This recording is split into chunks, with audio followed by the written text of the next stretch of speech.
They put the highway through in 1887 or 88, 89. They put the railroad through. And there's letters right in there in the archives. This guy says, I can't do nothing with them bullheaded Indians. They don't want to sign to go through the land. And then the Indian agent sold 300,000 acres for 7 bags of flour and 14 blankets. So I said to them, what are they going to do? Cut them into quarter-inch strips and give everybody a chunk? And give everybody half a cup of flour? Is that the thing what it was? Yeah.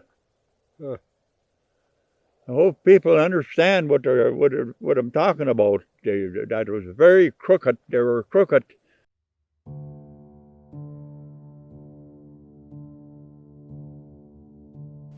When treaties were signed, there's different worldviews that were at play. There's the settler society, the crown, indigenous peoples too, and it's a clash of worldviews.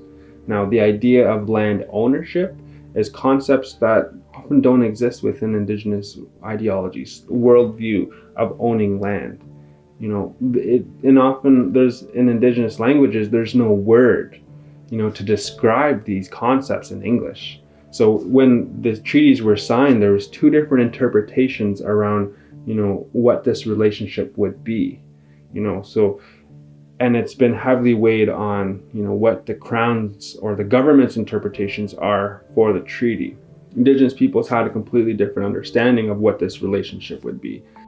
A treaty is something that you're supposed to follow to the rules that are set within, and you have to understand them.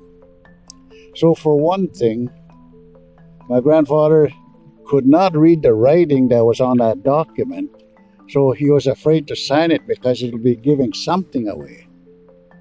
And so he chose not to. He said, I will not sign nothing.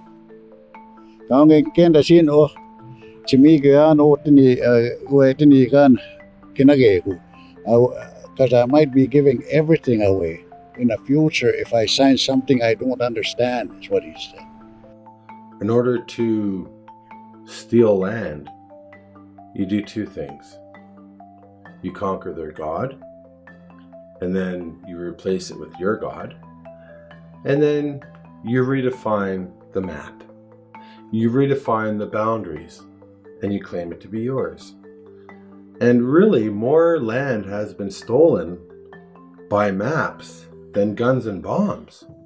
Shingwak said to the Queen whatever her name was, Victoria, he says, we're not selling the water, that's our way of life, and we're keeping all our water. He went all over not to let the water go, every reserve. And he traveled from after 1918, the war. He traveled there for pretty near, I guess, 14 years.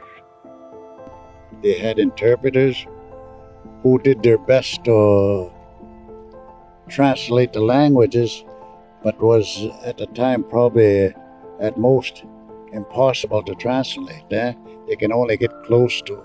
And that's why there's no real understanding of what took place in those days. And my grandfather's words were never recorded. He said, I won't sign it, we'll just lend them. But they have to pay for the land use. And so what happens is, of course, the Crown, under the doctrine of discovery, started to call this place Canada. Canada became a country and started to call this place Canada under the doctrine of discovery. They didn't obtain this land legally. And so they started to make provinces, and they started to map out municipality areas and all sorts of parks and all sorts of things. And what happens is they teach children from when they're young all the way up until they're into university this map and the idea of it. And so people growing up believing that that's actually the truth, when in fact it is not. It's not the truth. The truth is the land was stolen. The map as we know it does not look like that in real life. Now, as this guy went along, he put him in there cutting, sell the timber, and then he'd give the money to the guy. The land was his. They're cutting the reserve. I went to a meeting. Chief asked me to go down. I told him that Duncan Township belongs to us. The guy that logged there, they called him Slippery Dan McDonald because he changed the line. The line, if you go up by Driving Lake, the old map I had, takes in half the lake.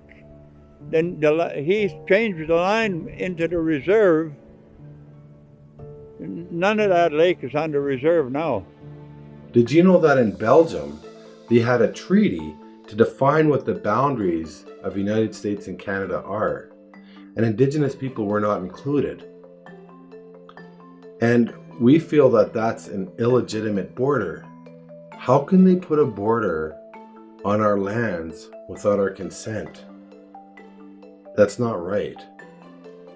But under the doctrine of discovery, you can conquer lands of people who are not Christians, enslave them or kill them, and you can mark that land as yours.